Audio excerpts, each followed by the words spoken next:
From Wall Street to Main Street to help small business owners have the same capital to help small business owners have give them the same resources corporate America and give them the same resources funding, business credit, scaling, business consulting, and much more. Check out the website at shieldadvisorygroup.com. Welcome to the show, The Liquid Lunch Project. Hey, what's up, everybody? Welcome back to another episode of the Liquid Lunch Project. I am Matthew R. Meehan, alongside my partner, Luigi, the Professor, Rosa Bianca. What's on tap today, Lou? Matt, this is the first time that I wish everybody could watch this podcast on video, because what I would do is, instead of me doing the intro, I would have Bruce's promo. This man's promo is breathtaking. He comes in at you with a drone a la Mission Impossible, coming in at his lakeside resort, and all of a sudden he dons this black outfit on his mountain bike, drives down to the dock, gets on a paddle board. I mean, this guy was like the latest version of Tom Cruise.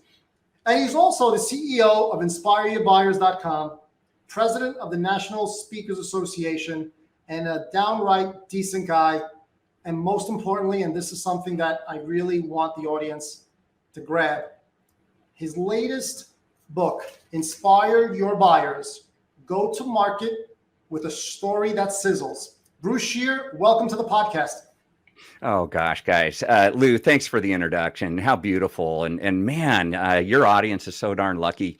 You do so much in-depth homework on people. And I really loved my conversation, Lou, with you and Matt, just talking about the topic at hand and how we can help your audience. So I'm so excited to be on the Liquid Lunch Project podcast. So thanks for having me on. Bro, it's a pleasure. And this is what we love about you. What every small business owner tries to do, every entrepreneur, every salesman, what tries to do, we do it subliminally. Maybe we do it viscerally. We do the best we can in selling. But you've broken down those steps in very succinct, elegant ways where it makes selling almost easy. So walk us through your 5-step process and tell us what the value proposition is when it comes to sales. Absolutely. There's a couple of dimensions, Lou and Matt, on having a great selling conversation. And the core of that is what I'd call the strategic narrative. And in the book, Inspire Your Buyers, Go to Market with a Story That Sizzles, it really focuses on the narrative, the story. You know, what's the heart of your selling conversation, especially the introductory selling conversations, when you're talking to the right buyer and making sure that they're excited and they're willing to change. You know, they really, you gain that active interest, you gain that active sponsorship, so you can go to the rest of the mile and hopefully have them sell something to you. So Matt and Lou, we talked about one of the core elements, and normally when I start any consulting engagement with my client, and the book really lays this out well, but the first step of anything is targeting. You need to target the right buyers, what I say. So where are they? What vertical do you want to focus on? What type of organization within that vertical? And who within that target account are you talking to? Who do you want to sell to? Who do you want to sponsor that buying journey so they'll end up buying something from you? So that's kind of step one. It all begins there, that targeting. As you go to market with a new product, new service, new partnership, make sure you got your targeting right. Guys, any thoughts that you might have around that first step and beginning? 100%, right, Bruce. I mean, how many clients do we speak to when you're asking that question? Like, well, I just want to sell. I don't think you can sell to everyone. You can't be all things to all people. There has to be a very strategic target and what that audience is. How do you assist in a client developing what that target, like how do you narrow that dartboard into that bullseye? You bet. And I'll just give you a thumbnail version of how to approach that, Lou. But, it starts, thinking about your solution and, what's special about your solution, and where's the best fit Typically, if the solution's already built, where's the best fit for your solution, and thinking about, what organizations and who within that account we should target. Now, in thinking about, verticals and organizations, what are the business characteristics of that target account? What do they look and smell like, Lou and Matt? What are some identifiable characteristics of an organization that might be a perfect fit for us? And then how do we target that? There's one element of that. What kind of signals might they be sending to help us with our targeting?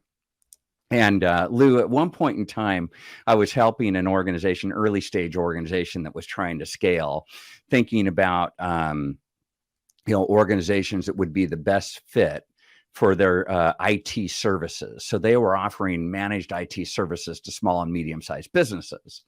So it was really neat. We put our thinking caps on, tried to figure out, where do we target for the best return on our time? Because we don't want to talk to everybody about everything. We really, really want to narrow down and focus. And we hired a new rep who's now a VP at Salesforce.com. The guy's just a rock star. But for us, it was his first selling position. So what did he do? He went into Craigslist and identified small and medium-sized businesses that had job postings for IT people. And bang, he knew that's where he should focus. They've got an identifiable need. They need IT support, i.e. they're advertising for it. And he just focused in, and oh my God, he sold like heck and then moved on and had a beautiful, and has had an exceptional career. But those are some little tricks. How do we identify? How do we know that account is raising their hand so they're worth talking to, for us to invest time with them to make sure there's a great fit so we can do business together? Well, So I know my partner always likes to ask clients, what challenges are you having in your business today? And well, that's when you're talking to them. Yeah, Lou, absolutely. That's when they've kind of opened up they've agreed to have a conversation. But I try to help clients even pre-conversation as we're doing our desk homework. How do we narrow in on our target list? Those top 10, top 100 accounts, whatever makes sense for your business. How do we focus even before we talk and start asking them what their challenges are? What kind of signals are they sending us? How do we identify that? So what's the next step after that, Bruce? Okay, let's assume we've got our targeting right. And that's a huge assumption because most organizations don't. Well, that's so I love to start there and make sure we got that nailed. So then after that, if then we want to reach out. We want to provoke them one way or another into having a meeting with us. And there's lots of different tactics for how to do that and how to craft your emails and do the multimedia type of approach. Lou, you said you loved my personal video out to you. That's part of a cadence. And, so how do we make sure we catch that person's eye and resonate with them even pre-meeting? But once we're in that meeting, it's really, what I like to talk about is spotlighting the problem.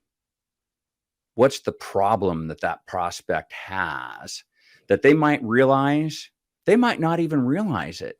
But I use the word spotlight, guys, because, you're trying to take away all the other noise, put everything in darkness, but you want to shine a bright light on the problem that they have.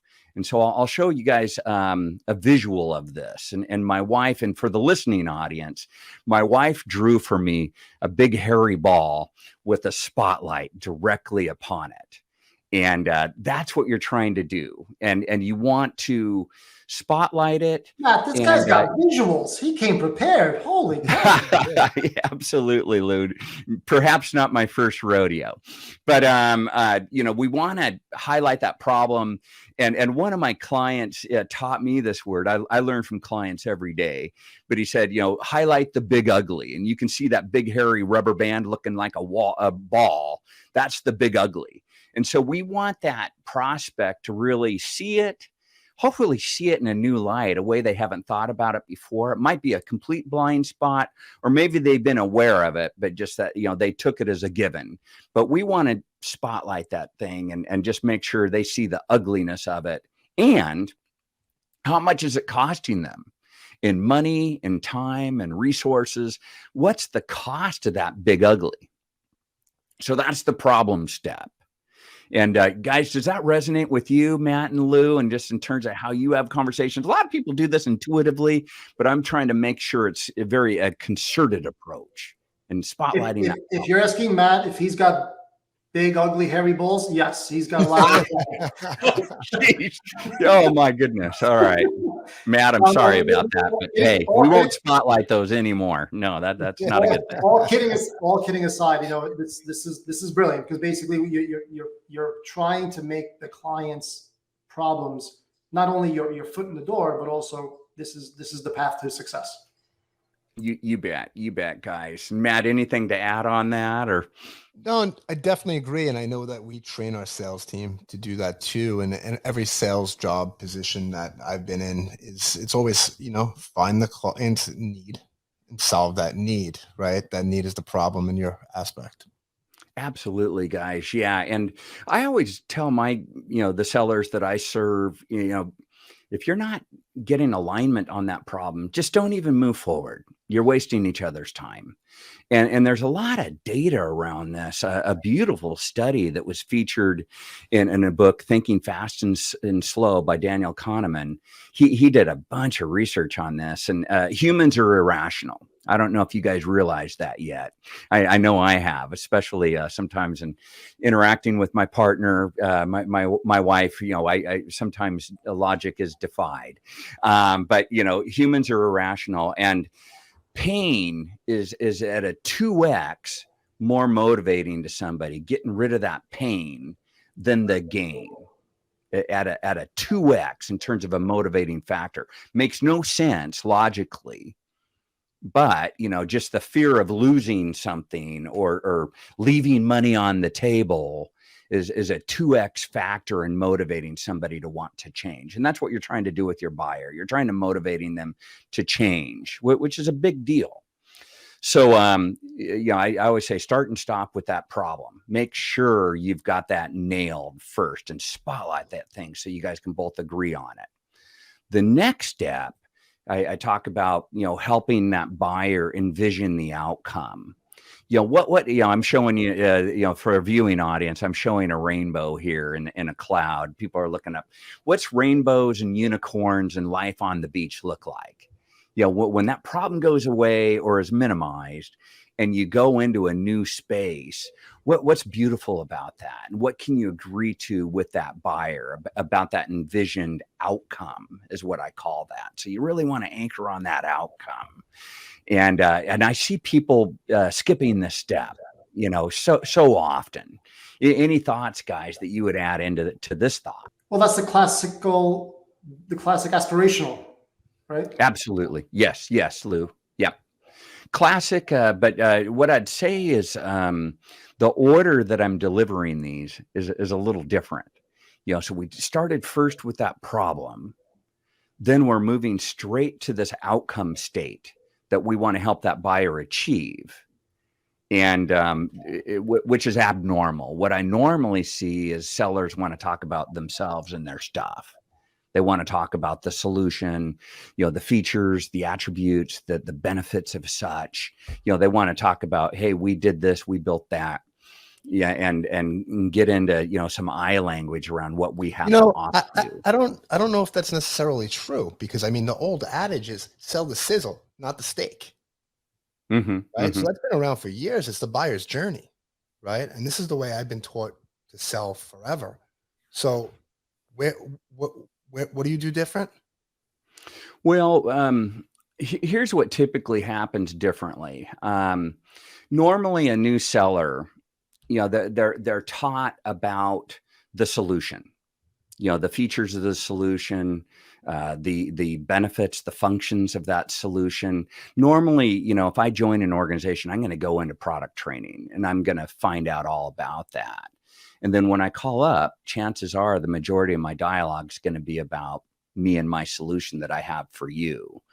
And that's just the Matt. You sound like a very seasoned seller, and you've probably witnessed this not working so well, especially when you show up and talk to executives, people who buy. And what I teach is definitely start off again, just to hammer this home. Start off with that problem dimension. What's hurtful in their world that doesn't have to be there, or not at that magnitude. Then take them to the promised land of that desired outcome. And then, and only then, do we talk about ourselves and what we have to offer. But even before going on to this podcast with you guys, I was looking through my emails. Of course, I've got probably I deleted about 10 different offers that were in my inbox. It was all about themselves. It was all about, hey, we can help you with your website. We do development, blah, blah, blah.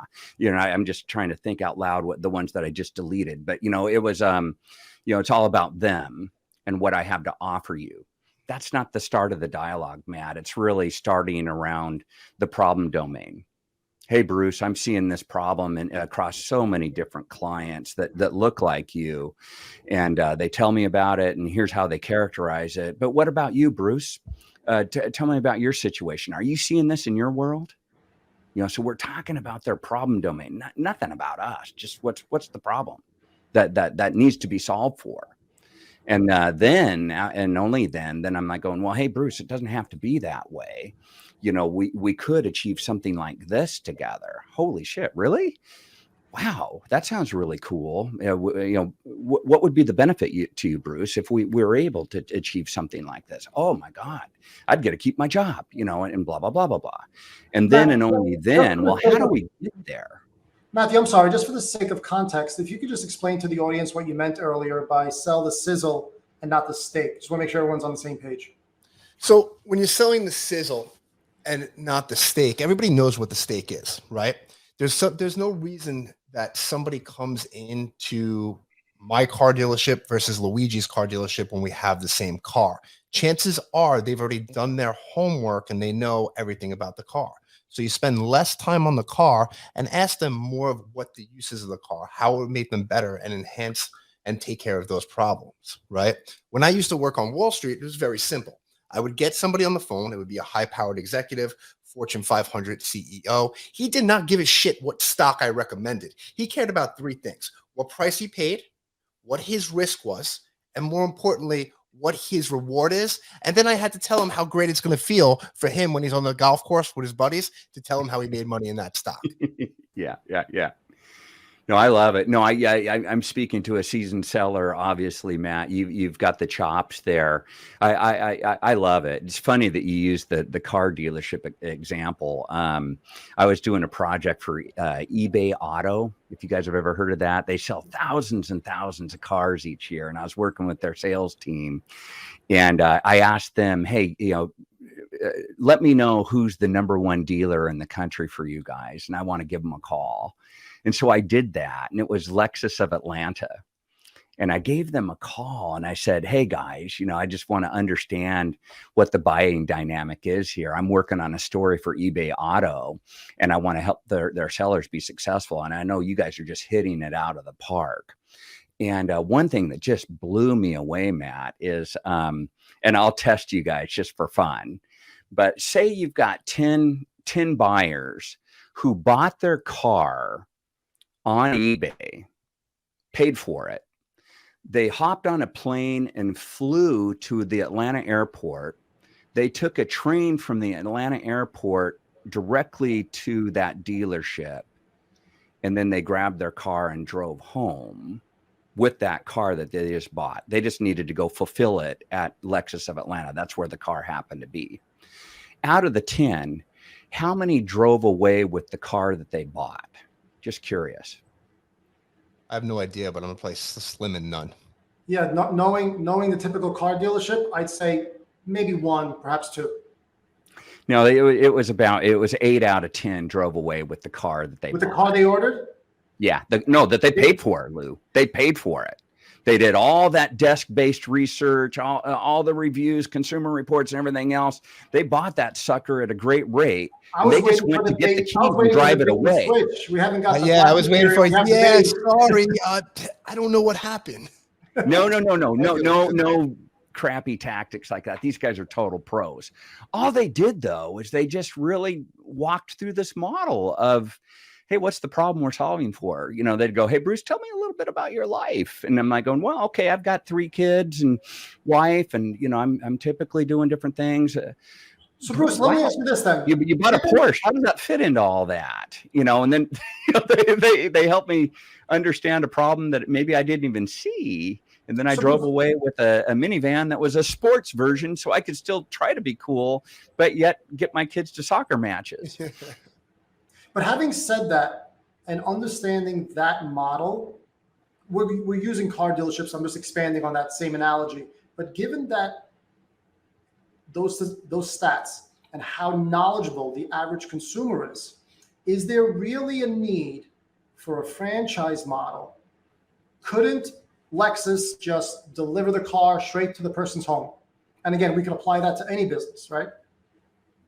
Doesn't the internet that's out of my pay grade there, Lou. I'm not a specialist on franchise and distribution and all that. I couldn't go. I think we may be touching upon a little bit of Matthew's sizzle, right? An educated consumer knows what he or she wants, and it's just a matter of, I mean, that person had to fly to Atlanta to sign some paperwork, right? And because the car dealer didn't really want to drive across 4 states to bring it to him. But if that platform was there, I mean, there's a reason Tesla doesn't have dealerships, right? There's a reason Carvana has these crazy vending machines.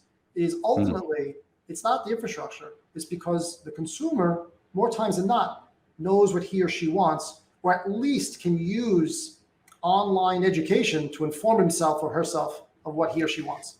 And the consumer can often be wrong. You know, like I just illustrated with a Lexus of Atlanta, 20% of those consumers were wrong.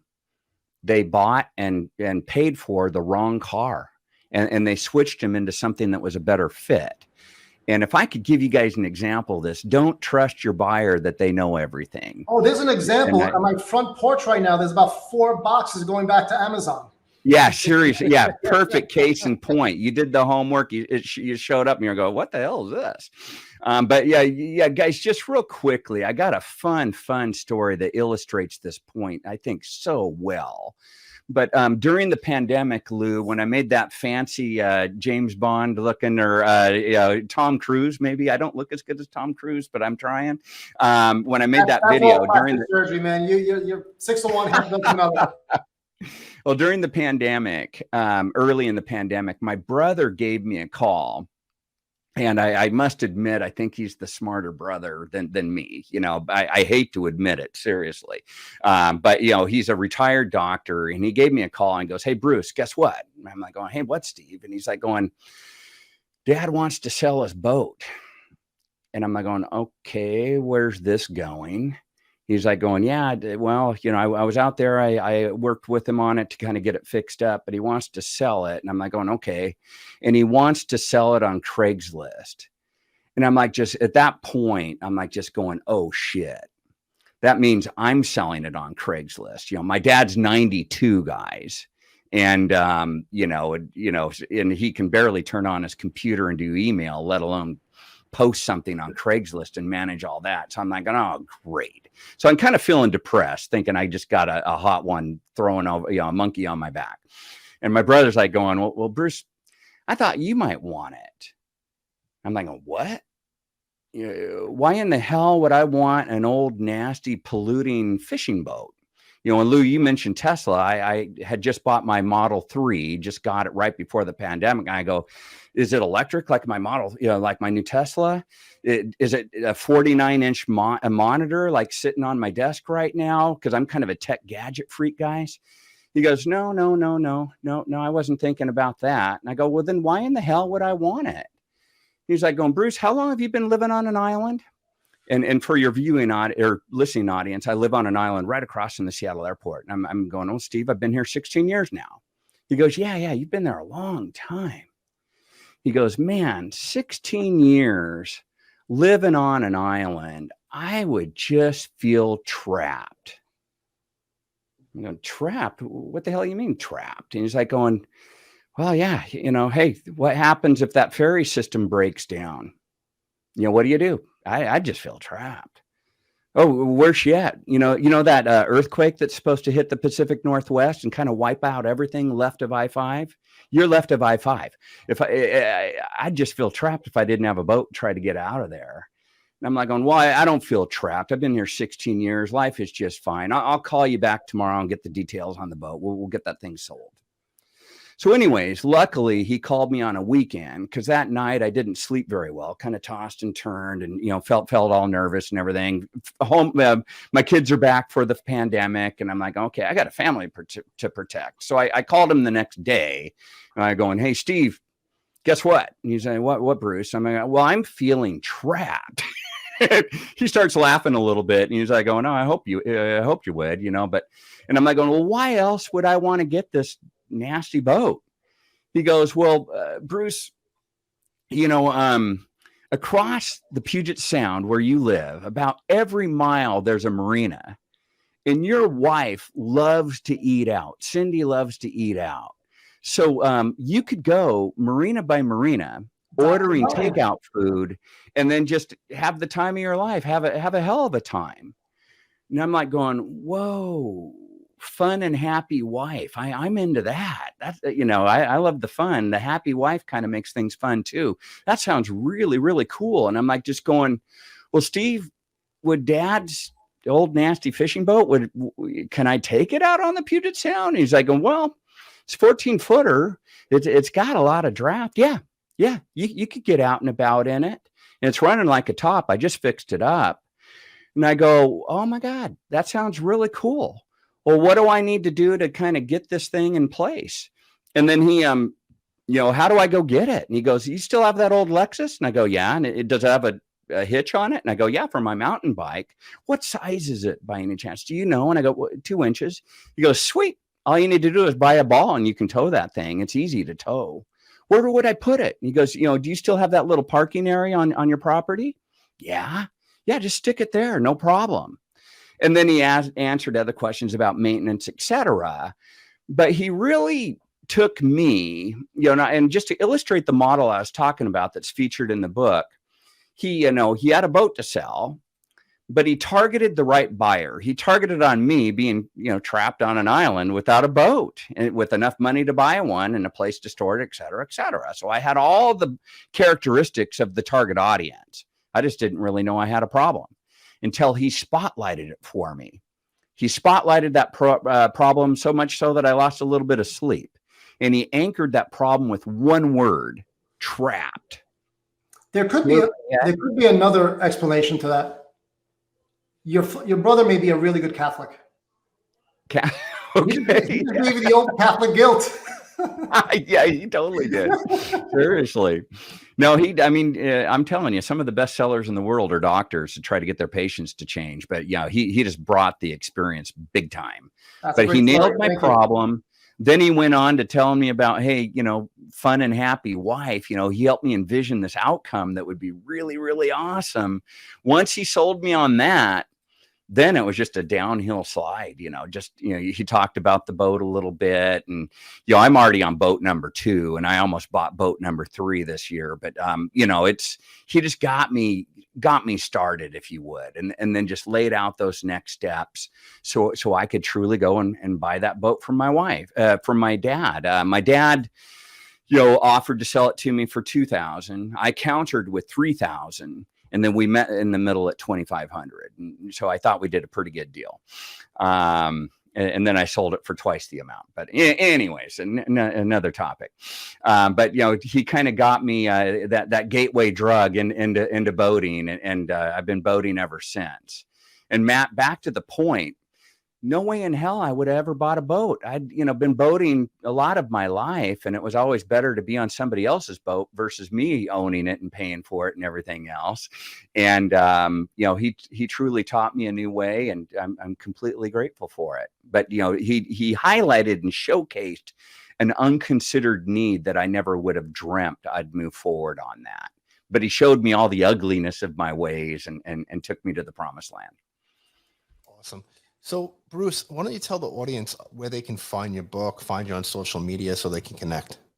Oh, absolutely. So the book, it's on Amazon right now. I achieved bestseller status 2 weeks ago across 5 different categories. So please head over to Amazon. The book's Inspire Your Buyers, Go to Market with a Story That Sizzles, or you can visit inspireyourbuyersbooks.com.